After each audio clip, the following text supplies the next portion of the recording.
So hello friends, welcome to my channel. So in this video I'm going to explain that is ninth standard Karnataka about ninth standard social science business studies.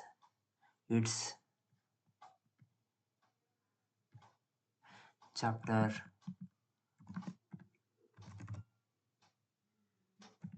1, that is management of business. Okay, so this is chapter 1, that is its management of business.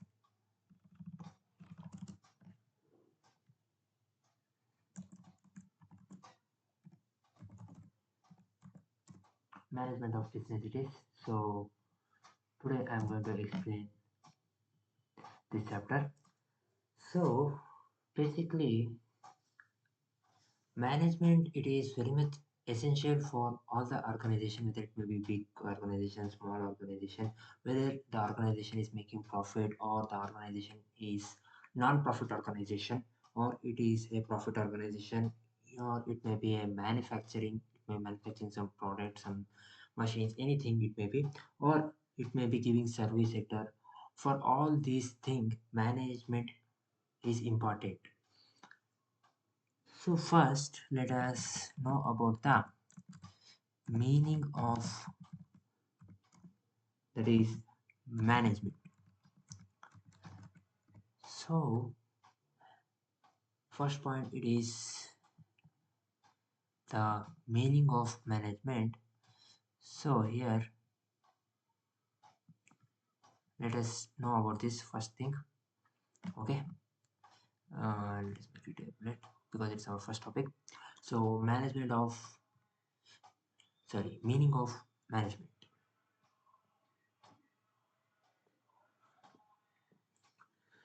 So the term management it is used in many different other senses like means generally the term management it is used to refer to the principle of managing, means managing some things, some work. It may be the activity of an enterprise, means an enterprise he manages his business, his new enterprise business he may manage an entrepreneur. It is also used to refer to a field of learning or a branch of knowledge. So it is also used to refer to some field of learning where you learn how to manage work. Okay, so I think you understand what is the meaning of management. Okay, so next, so in simple other words, J.H. Hines he said that management it is an art of getting things done through some other people. So it is an art where we do some work by other people, by with the help of other people, or from other people, through other people we do some work. So according to George or Terry, so management it is a distinct process that is consisting of things like planning, where we do planning, we do organizing the people who we need, and then we do activating, and then we do controlling the performance, means how much the performance of the people in the group is, to determine and accomplish the objective, to determine and finish the goal by the use of the people and resources that they have, is known as management according to George Orwell. So from these above definition, it is clear that the management it is the process of getting predetermined things, means the predetermined things it will be done through the efforts of others. Already predetermined things it will be done through the effort of others, other people. Okay, so management it is some, means it is total of all the things like we do planning, we do organizing, we do staffing, we do directing, we do coordinating, and then we do controlling. So management it is organizing of all these things. Okay, so this is the basic meaning of management. Simple meaning of management it is management it is an art of getting things done through other people. This also you can write. Or it is the management, it is used to refer to the principle of managing the activities of an enterprise. This is also the meaning you can write. Okay. Okay, so now the meaning of management, it is clear, I think so.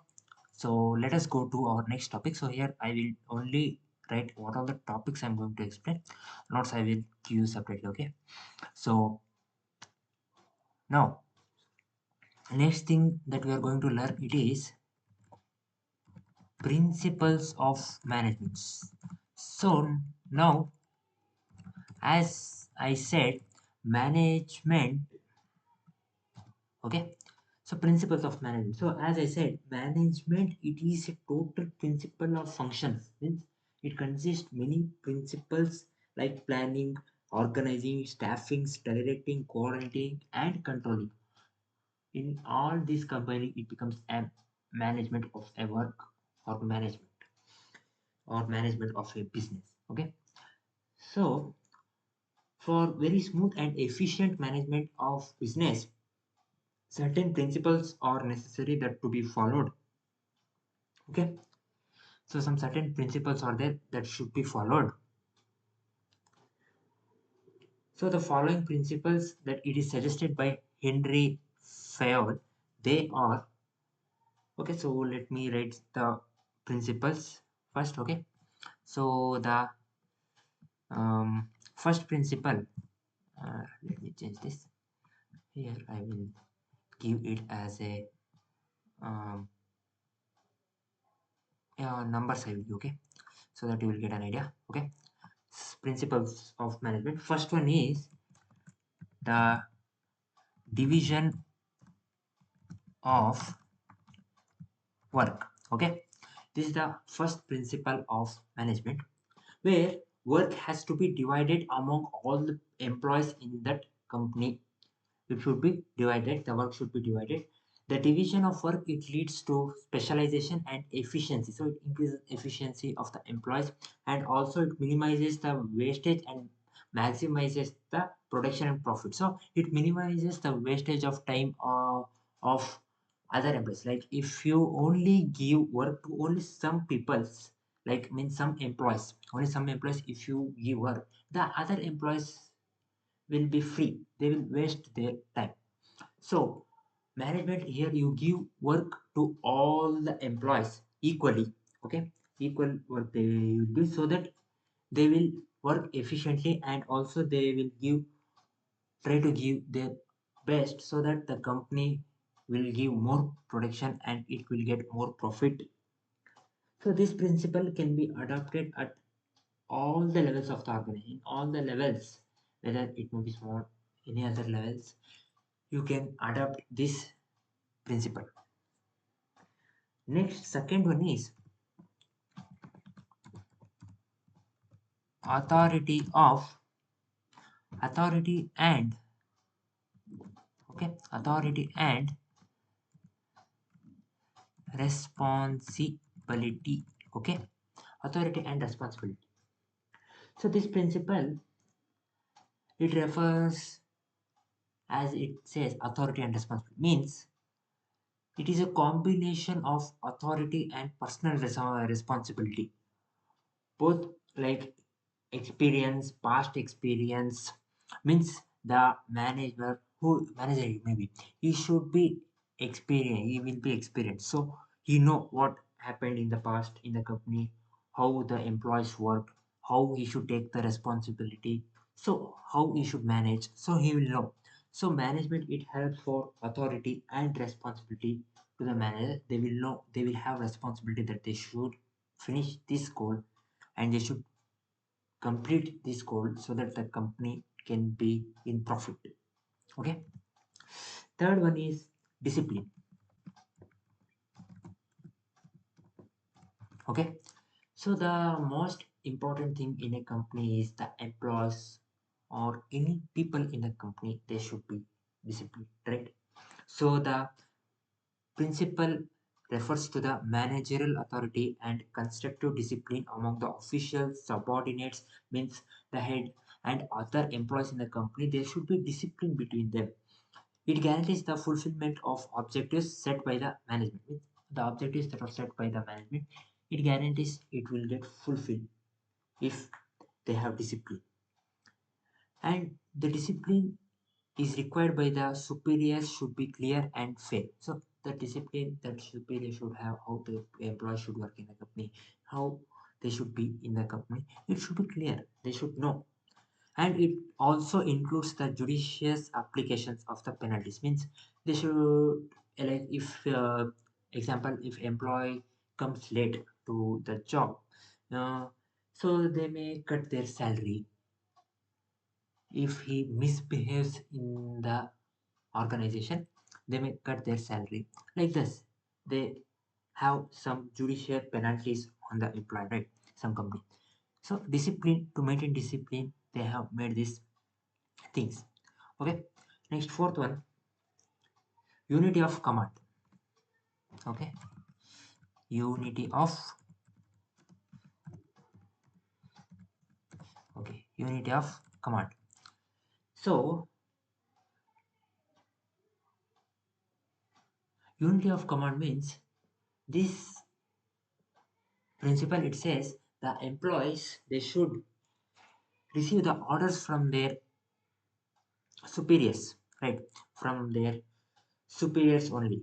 The people, employees in the company, they will get, means the employees, they will get their orders, how, what they work they should do from their superiors. So that is known as unity of command. And another one is unity of, that is direction.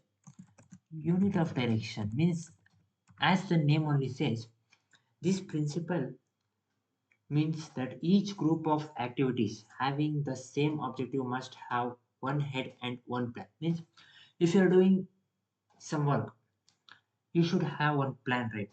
So all the people, means all the employees who are working in that company, they will focus on only one plan, that is to achieve the goal, means only one goal, right? So they should also focus to the one plan, they should stick to that plan, they should have a correct direction how we will achieve that goal, right? Next one is subordinate of individual interest to general interest. Subordinate of individual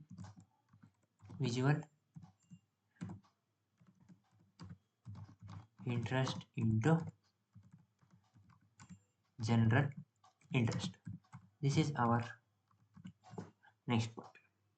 So this subordinate of individual interest into general interest,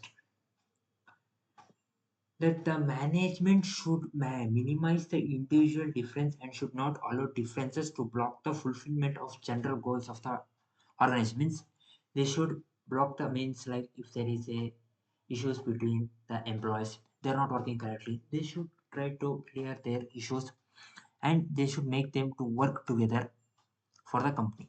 Okay. Next, remuneration of personnel.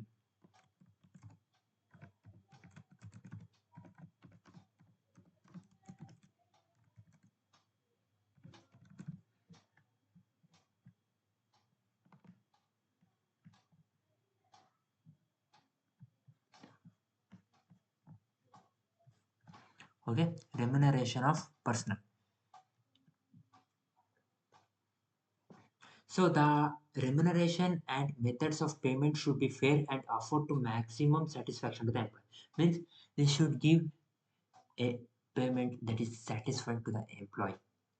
Okay, like if he is working for the less salary, he will not work with the enthusiastic that he should work in the office, right? So they should give a fair amount to the employees, means fair salary to the employees. Means they should pay to the employees for the work they are doing. Next, centralization.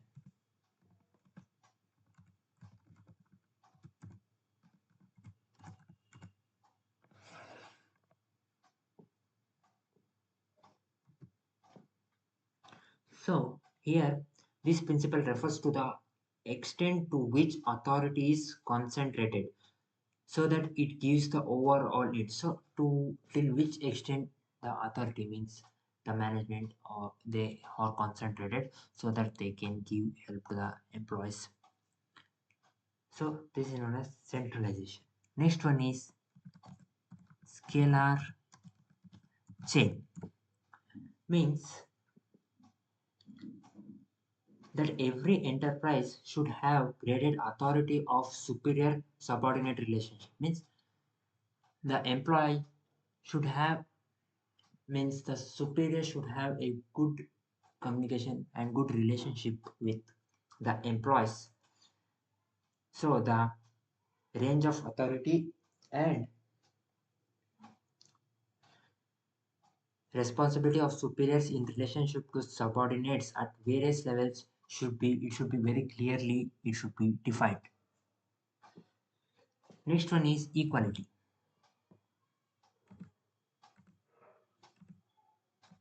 Okay.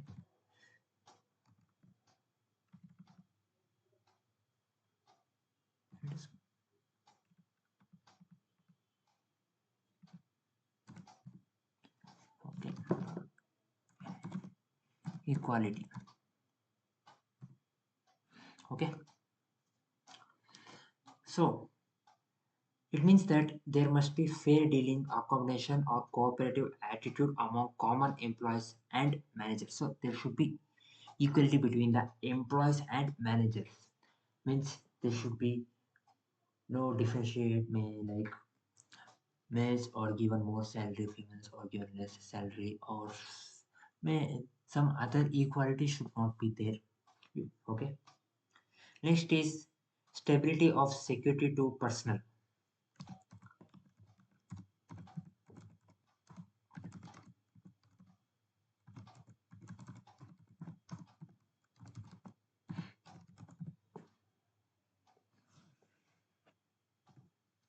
Okay. So stability of security to personnel, the management must assure security of jobs to the personnel. Means instability of job has both cause and effect of the bad management. Means they should have, means like the authority should not immediately fire the peoples and take new peoples. The quick labor turnover will result in bad management. Means the employee, if a group of employees there, the employees they will have a good relationship with each other. If a new employee comes and join, it will take time for him to make good relationship with other employees and coordinate. So if they remove him soon, take new employee again, they if do like that, there will be no stability, means they will be fear that they may be removed from the job anytime and they may not do their work correctly. And initiative. Next point is initiative. So it is our next principle. So initiative. So the initiative is one of the key satisfaction. The management should have the capability to think out original plans and execute them with full discretion. Means the management should have a plan that they how to execute original plan they should have and how to execute it they should have. Next is e-spirit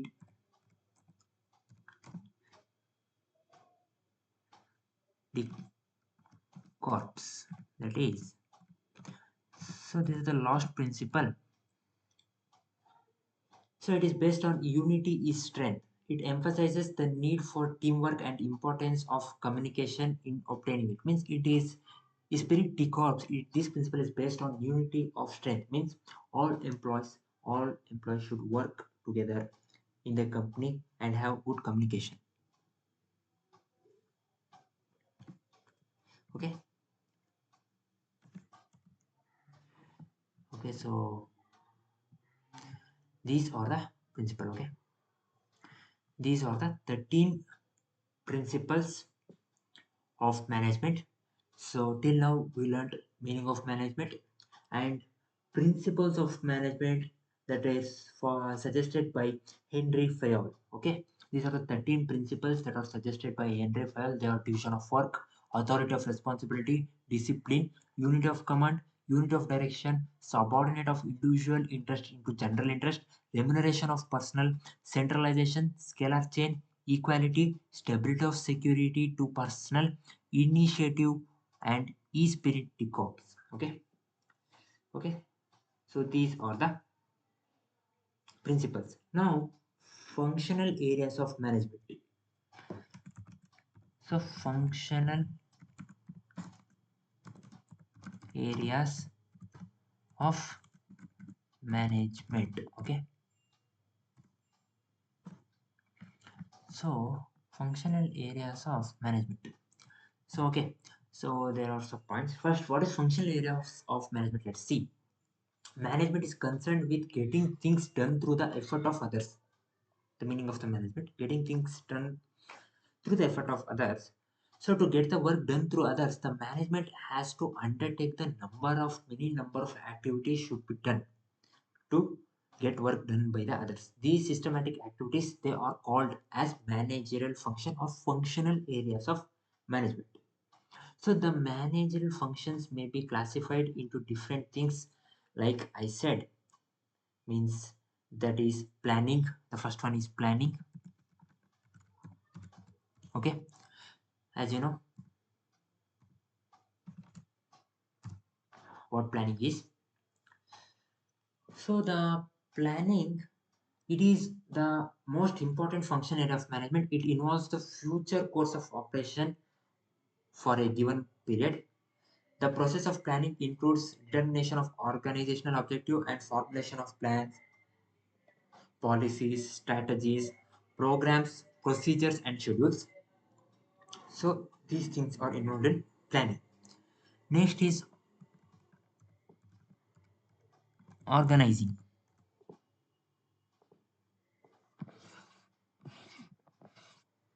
Okay, so organizing, it is the process of bringing together the manpower and material resources. Some of the material resources are machines and materials. Putting the material resources and manpower together into working order to achieve the objectives is the main purpose of organizing area of managerial function. So it also involves delegation of sufficient authority to the managers and establishment of linking together the various positions to the purpose of enabling the people to work in a coordinate manner. So working the people together, bringing the things that is power and managerial resources, material resources together is known as organizing. Next is staffing. Okay, so staffing, it is the area of, so it is the function that is concerned with the recruitment, selection, placement, means taking the employees, all the members of the organization, growth and development of all the members of organization is known as staffing. Next one is directing. Okay, directing, it is the area of functional management where instructing, guiding, supervising, means leading the people of an organization towards their goal is known as directing. Means taking the employees towards their goal, so that the guiding the employees so that they can achieve their goal is known as directing. Okay. Next one is coordination. Okay. So coordination, it is the harmonious blending of the activities of different departments for the achievement of the desired goal. So it is the arrangement of group efforts to provide unity of actions in the pursuit of common purpose. So coordinating different teams in the company working together so that they can achieve the goal is known as coordinating, you can also say. Okay, last one is controlling.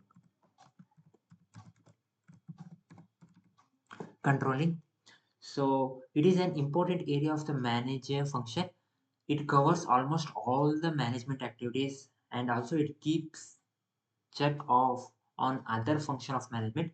It is a function that every manager in the organization has to perform. So the main objective of controlling areas means the main things that it follows is to create an atmosphere of order and discipline in the organization so that it could ensure proper coordination of activities and to ensure confirmation of actual performance with the predetermined plans.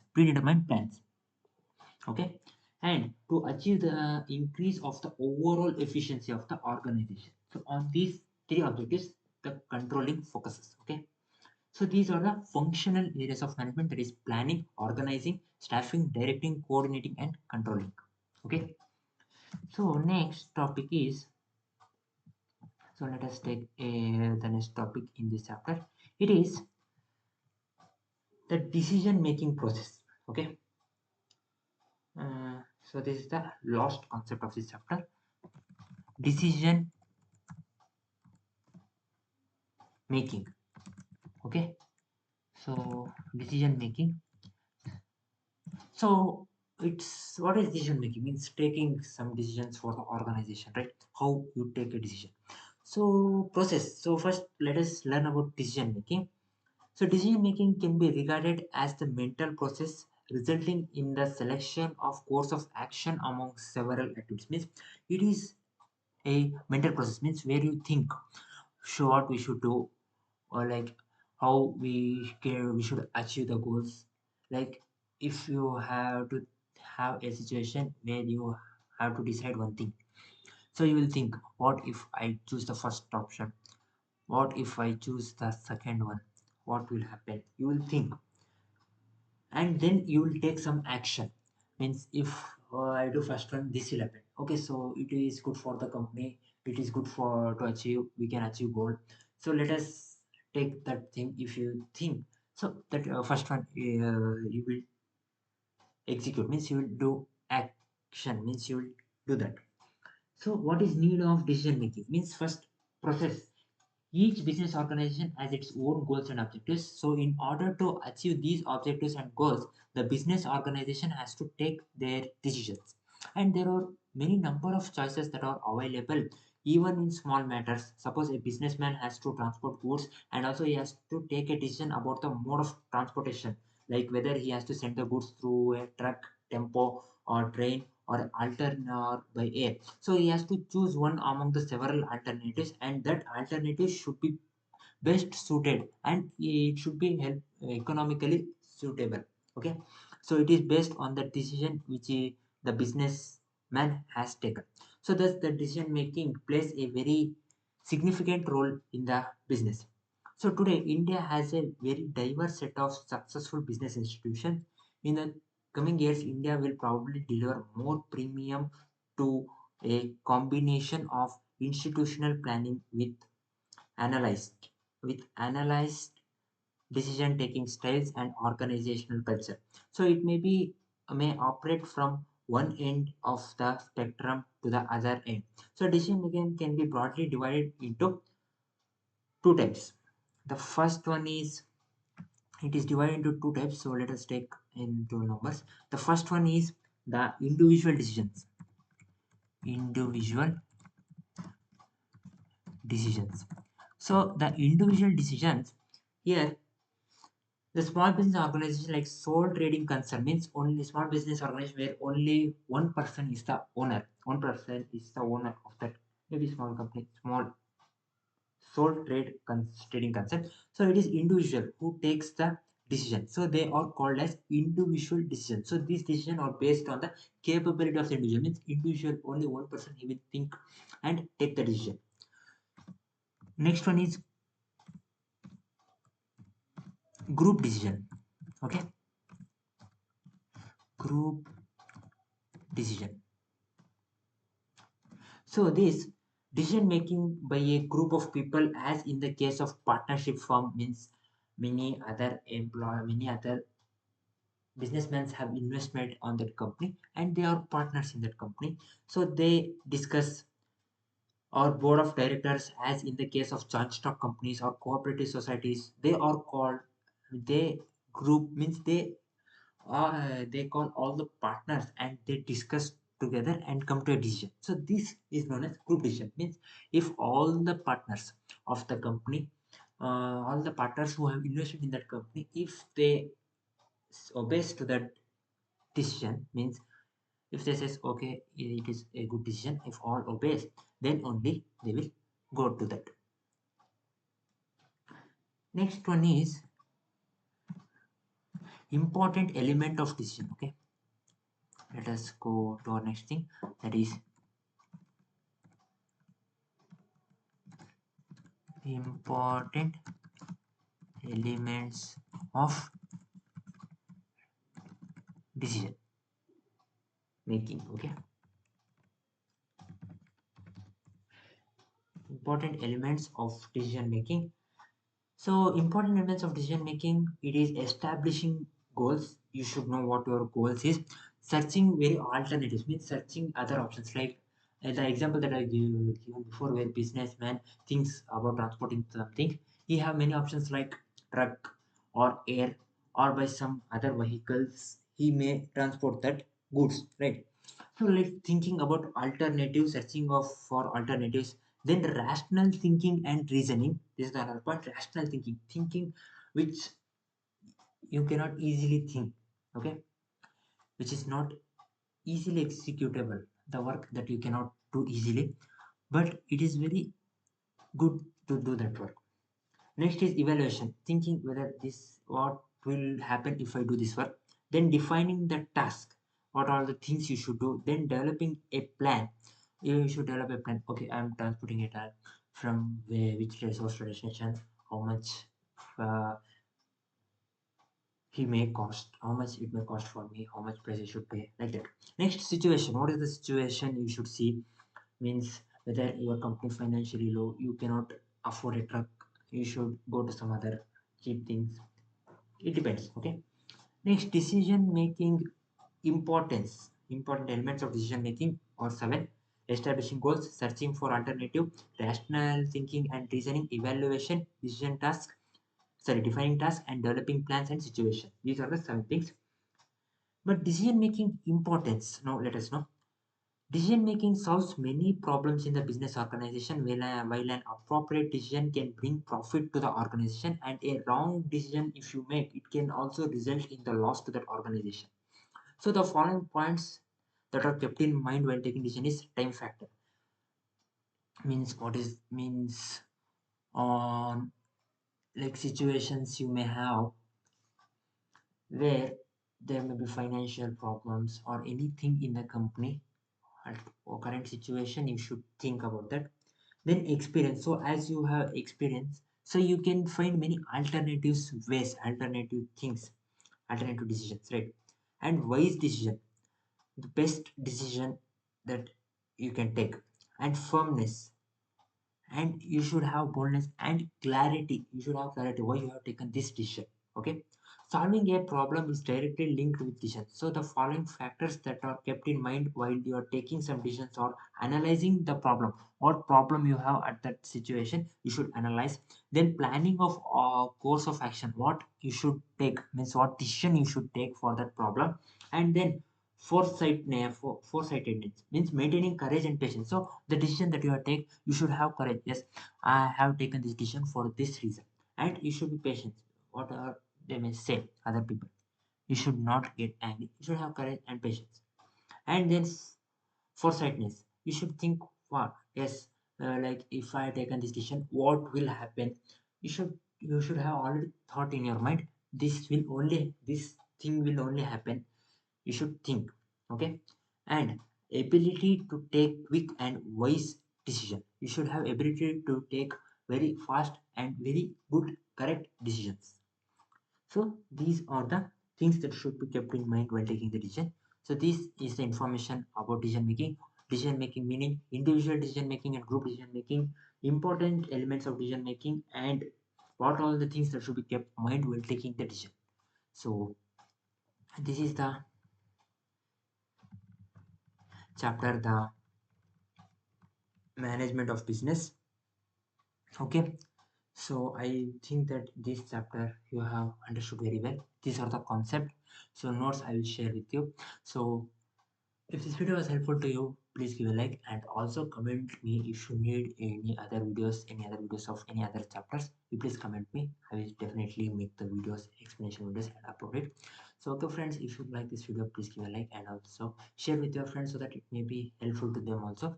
So okay friends, I will see you in my next video. Till then, take care. Bye bye. Have a nice day.